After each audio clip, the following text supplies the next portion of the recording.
जय हिंद दोस्तों। आज आप मेरे पीछे तस्वीर देख रहे होंगे नेताजी सुभाष चंद्र बोस का, और उनके द्वारा एक बहुत ही प्यारी लाइन।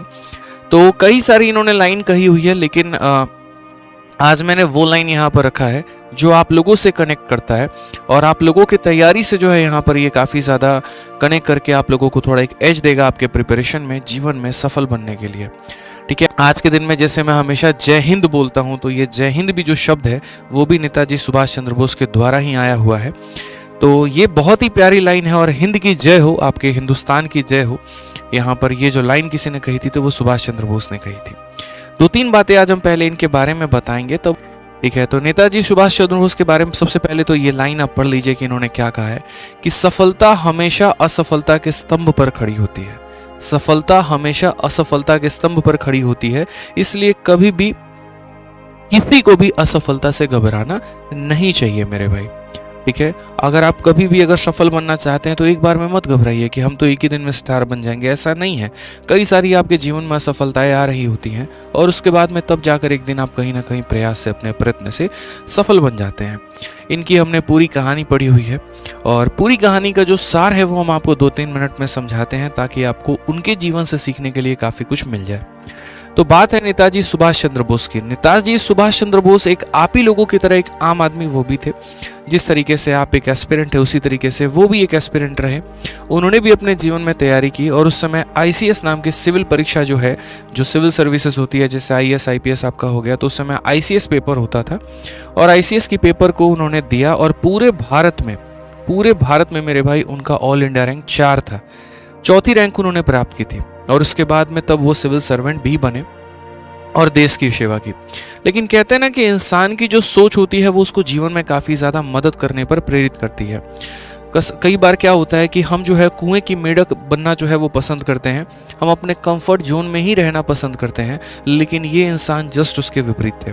जैसे उदाहरण के तौर पे अगर मानिए कि आपकी नौकरी एमटीएस में लग गई, तो आप एमटीएस में ही रहना पसंद करोगे। कई सारे बच्चे बोलते हो नहीं, बढ़िया है, सुखी जीवन है, क्या ज़रूरत है ज़िंदगी में आगे बढ़ने की, क्या ज़रूरत है कुछ और मेहनत करने की, ठीक है जितना चल रहा है उतना चलने दो।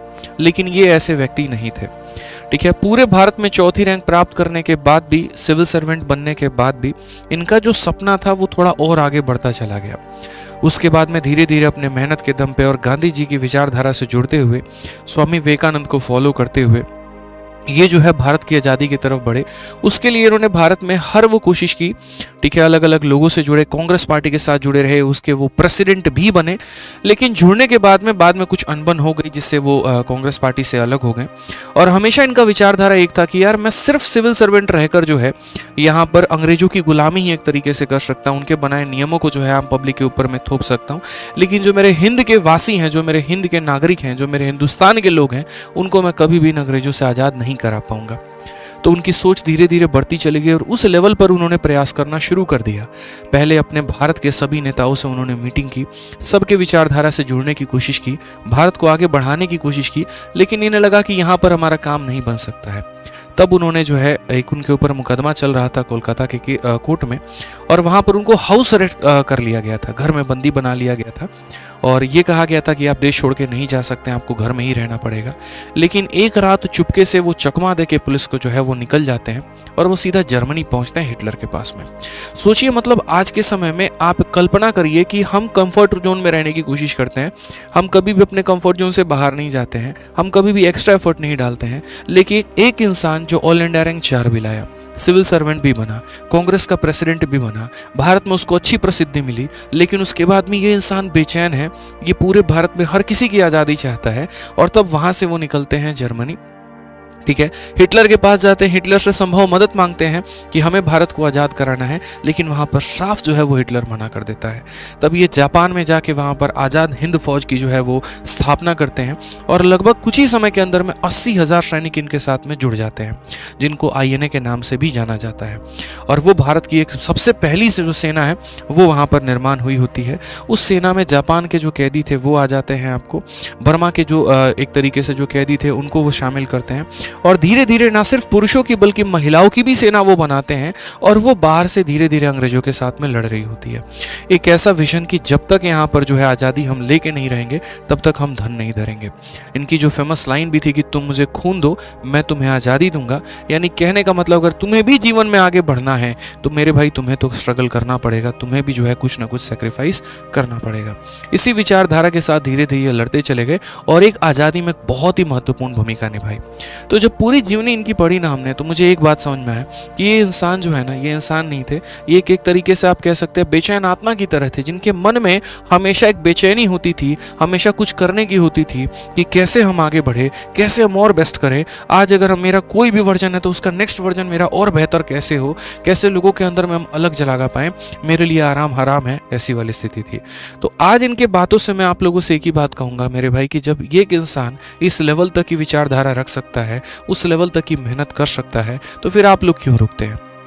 जीवन में सफलता आप लोगों को ऐसा नहीं है कि एक ही दिन में मिल जाती है, लेकिन निरंतर प्रयास करते रहेंगे ना तो एक दिन जरूर आएगा जिस दिन आपको सफलता मिलेगी। ठीक है, तो कहते हैं ना कि सफलता एक दिन में नहीं मिलती, लेकिन हाँ मेहनत करते चलो तो एक दिन जरूर मिलेगी, ये मेरा दावा है आपसे। तो इनकी जीवन से आज प्रेरणा लीजिए और मेहनत करने को ठानिए। आप जीवन में यकीन मानिए आप भी सफल हो पाएंगे। और कभी भी जीवन के जिस मुकाम पे आप रहे ना तो हमेशा उस मुकाम को आखिरी छोर मत मानिएगा। वो आपका लास्ट मेरे भाई जर्नी नहीं है, वो आपका लास्ट पड़ाव नहीं है। ये हमेशा मान के चलिएगा ये तो अभी शुरुआत है, अभी तो मुझे और बड़ा काम करना है। इन्हीं विचारधारा के साथ मैं भी फॉलो करते चलता हूँ हमेशा। आप भी इन्हीं विचारधाराओं के साथ जुड़कर अपनी मेहनत को डबल करो और मेरे भाई जीवन में आगे बढ़ो। सिर्फ जहाँ तक आप हो आप अपने आप को वहाँ तक सीमित मत रखो। यकीन मानो आपकी जो ताकतें हैं वो असीमित हैं, उसकी कोई सीमा नहीं है। बस आप अपने आप को जंजीर से, बेड़ियों से रोके हुए हो। अगर आप इस बेड़ियों से अपने आप को मुक्त करते हो, और वो बेड़ी कौन सी है पता है, वो मन की बेड़ियाँ हैं। वो बेड़ी है, वो एक तरीके से जंजीर है आपके पाँव में, आपके मन में, आपके हाथ में, जो आपने जंजाल बना रखा है। जिस कंफर्ट जोन में आप जी रहे हो यही वो आपके लिए बेड़ी का काम करती है। अगर इन बेड़ियों को तोड़ के इन विचारधारा से थोड़े आज़ाद होकर अच्छी विचारधारा फॉलो करते हैं, अच्छी किताबें पढ़ते हैं, अच्छी संगत में रहते हैं, अच्छी सोच लगाते हैं ना, तो यकीन मानो जीवन में एक पल आएगा कि आपसे बड़ा इंसान कोई नहीं होगा। तो मेहनत करिए और जीवन में आगे बढ़िए। अगर आपको वीडियो अच्छी लगी तो चैनल को सब्सक्राइब और वीडियो को लाइक ज़रूर कर दीजिएगा और आगे लोगों तक भी अपने शेयर ज़रूर करिएगा। ठीक है।